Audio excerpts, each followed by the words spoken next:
Hello, my name is Jen Olson, and this is my final portfolio for technology instruction for linguistically and culturally diverse students. This portfolio will be broken down into 4 parts. The first part will describe a lesson I taught with technology. The second part will describe an activity I assigned to my students using Padlet. The third part of the portfolio is a reflection of a lesson that I observed. And finally, the fourth part of the portfolio is a description of an application that I researched. For part 1, the students had been reading and learning about idioms. Using Nearpod, students read the idiom, and then using their tablets, they illustrated what it literally sounded like, and then what it actually meant. So you can see you can see an example of that right there. I shared the code, students signed up, and then we looked at everyone's product, whole class. No names were used, so when we were looking at work, no one knew whose was whose. This lesson relates to the methods class, as teaching idioms was a strategy mentioned in the 99 Ideas and Activities for Teaching English Learners with the SciUp model book utilized in the class. This activity addresses the WIDA English Language Development Standard number 2, which states English language learners communicate information, ideas, and concepts necessary for academic success in the content area of language arts. I did the live lesson, which had me controlling the options. So next time I do student pace, so the students can be working on this site while I am doing guided reading, for example, as a center activity, and they wouldn't need to wait for me to be continuously posting the stuff. We didn't have, the students don't have styluses, so the drawings were pretty terrible. I may ask for stylus pens for each student so the drawings can be more realistic and therefore more effective in terms of this activity. Because some of the drawings weren't fantastic, it was actually difficult to tell what they were drawing without asking them, so I really didn't know if they actually understood the idiom or didn't. The students used their Nexus 7 tablets, so maybe an iPad would have been easier for future, because at least the screen is bigger. The students really loved this activity, and I can see we could use this for a variety of different activities in the future. Part 2 was an error analysis using Padlet. What we did was math subtraction error analysis. This last trimester at school, our focus was on articulating math thoughts. Subtraction itself is not taught in 4th grade.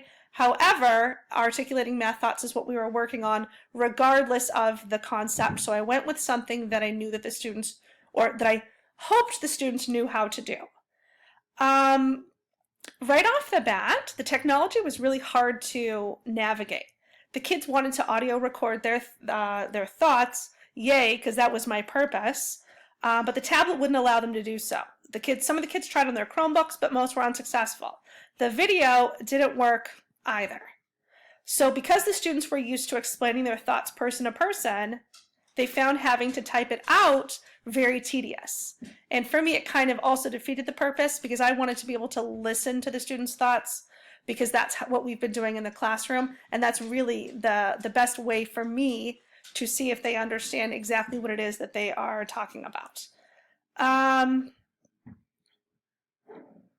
They benefited from having to type out their thoughts, of course, but my intentions with it was that they'd have the option to audio or video record, because I was looking for their math thoughts, not their writing ability.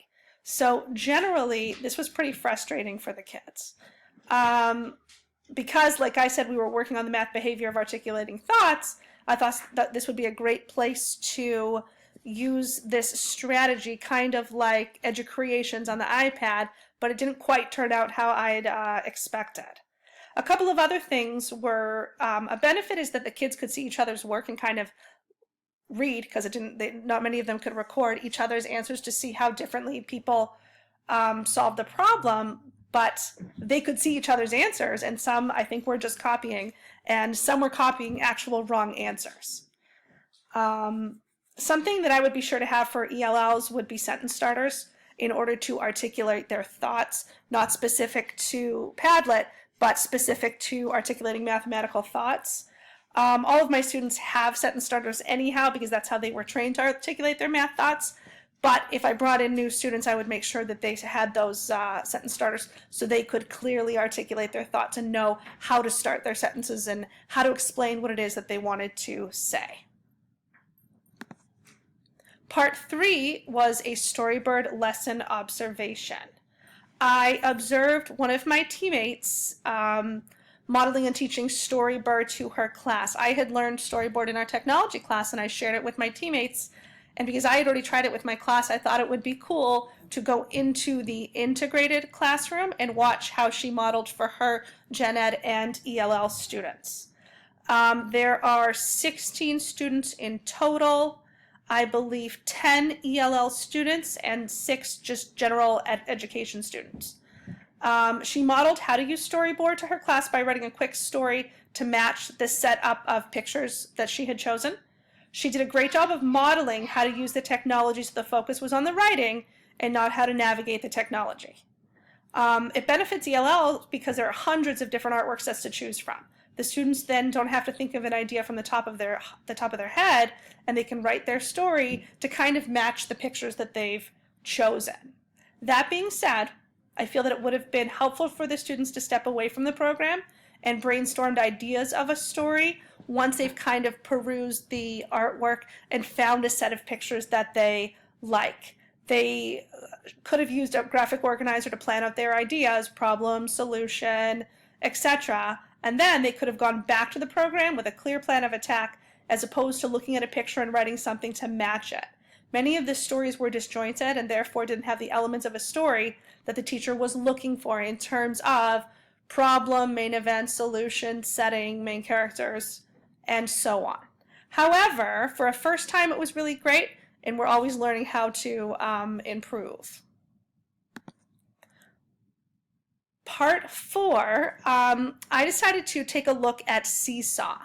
My other teammate uses Seesaw. Many of the teachers in the school use Seesaw, and I told myself that during the last trimester of school, I myself was going to use Seesaw, but I never got there. So I'm glad that I had to do this because I looked at it. I did some discovering, and I feel like I really will be able to start off the year next year using Seesaw right off the bat. It helps that I'm looping with my students, so they've already got a pretty good sense of technology in terms of incoming 5th graders. So I sense that the moving into the Seesaw usage will be pretty smooth. So Seesaw is an app, where students can keep digital portfolios of their work. The teachers can communicate with the parents easily through Seesaw. Students can share their work with their parent.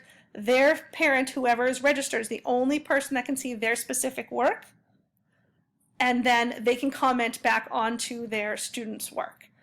The cool thing that I've seen and I read about is that randomly throughout the day, a parent gets a notification that their child has posted something.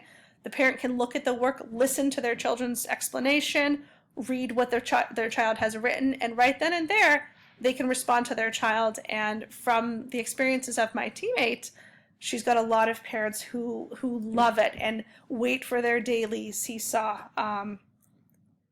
delivery. So some of the things that are really, really great about it is that all the posts require approval. A student can't post something without the teacher's approval. So as a teacher, I can review anything and everything to make sure that it is obviously appropriate and be that the student's done what he or she's been asked to do before it gets posted and their parents or their classmates can see it. The parents can log in and view the posts, they can comment on the posts, and they can see what their kids are doing. And my teammate, one of her families, every day, I love what you're doing such a great job. And I'm assuming this sort of discussion went on at home, but if it didn't, it certainly was going on through Seesaw, and it really kind of built up that child's self-esteem. Students can, another pro is that students can upload pictures, record videos, draw, add links from the internet, etc. And there's a lot of ways that they can share their learning. I I think that Seesaw probably would have been a really great way to do my error analysis, because I know that they can upload a picture and like annotate on top of that. So this would be really good for going through the error analysis and circling what was wrong and then redoing the problem, all while recording themselves and explaining, articulating their math thoughts about what they would have done. So a couple of cons was, first and foremost, if they don't finish an activity and they log off, that activity is gone. I did read this, and my teammate did tell me about this.